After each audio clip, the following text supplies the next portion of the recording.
Hi, அனைவருக்கும் வணக்கம். நான் உங்கள் ஆதிச்சுடர். இன்றைக்கு இந்த அபிஜித் முகூர்த்தமும் அபிஜித் நட்சத்திரமும் ஒன்றுதானா அப்படின்னு இன்னுமே நிறைய பேருக்கு ஒரு டவுட் இருக்கு. ஸோ அதை பற்றி சின்னதாக ஒரு விளக்கம் கொடுக்கணும்னு நினைக்கிறேங்க.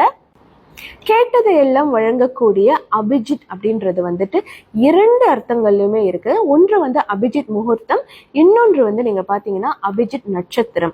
ஸோ இந்த அபிஜித் நட்சத்திரத்தை பத்தி நான் முதல்ல சொல்லிடுறேன். இந்த அபிஜித் நட்சத்திர நேரம் என்பது மாதத்திற்கு ஒரு முறை தான் நமக்கு வரும்.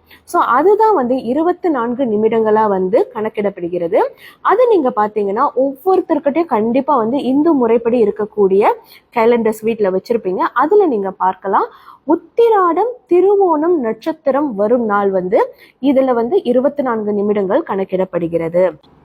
அடுத்தது நீங்க பாத்தீங்கன்னா அபிஜித் முகூர்த்தம். இந்த அபிஜித் முகூர்த்தம் என்பது ஒவ்வொரு நாளுமே வரக்கூடிய ஒரு கால அளவரை 40 நிமிடங்கள் உடைய ஒரு முகூர்த்தம் தான் அபிஜித் முகூர்த்தம் என சொல்லப்படுகிறது. இந்த அபிஜித் முகூர்த்தம் என்பது ஒவ்வொரு நாளும் மதிய நேரம் தான் வருங்க. அதாவது சூரியனின் உச்சி காலம் அப்படி என்று சொல்லப்படுகிற அந்த மதிய நேரத்தில் தான் வரும். இது நீங்க பாத்தீங்கன்னா நம்மளுடைய அன்றாடம் சூரியன் உதிக்கும் நேரத்திலிருந்து கணக்கிடப்படுகிறது. அதாவது அந்த உச்சி கால பொழுதுதான் நமக்கு அபிஜித் முகூர்த்தம். இது நீங்க நம்ம நிறைய ஆப்ஸ் இப்ப வச்சிருக்கோம். அதுல நீங்க அபிஜித் முகூர்த்தம் தட்டி பார்த்தாலே உங்களுக்கு அந்த கால அளவரை தெரிஞ்சிடும்.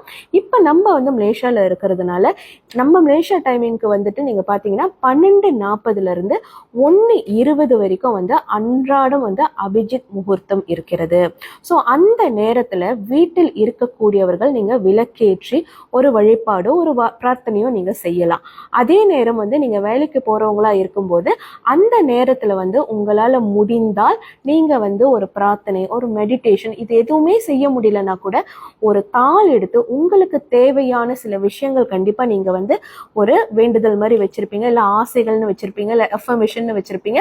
அதை நீங்க ஒரு தாள்ல எழுதும் போது அது உங்களுடைய ஆழ்மனதில் பதிய ஆரம்பிக்கும். அந்த மாதிரி பதிய ஆரம்பிக்கும் போது நமக்கு தெரியாமலேயே நம்ம பிரபஞ்ச சக்தியோட கனெக்ட் ஆகும். நமக்கு வேண்டியத சூழ்நிலையை நாமளே அதை அட்ராக்ட் பண்ணுவாங்க. அப்படிதான் ஒவ்வொரு விஷயமும் நமக்கு நடக்குது. ஸோ அது இந்த அபிஜித் முகூர்த்தத்துல நம்ம செய்யும் போது அதற்கான பலன் இன்னுமே அதிகமா இருக்குங்க. ஸோ முடிஞ்சா கண்டிப்பா எல்லாருமே எல்லா நாளுமே இதை ட்ரை பண்ணி பாருங்க. ரொம்ப ரொம்ப அருமையான விஷயங்கள் நம்ம வாழ்க்கையில நடக்கிறத நீங்களே பார்க்கலாம். நன்றி, நற்பவி.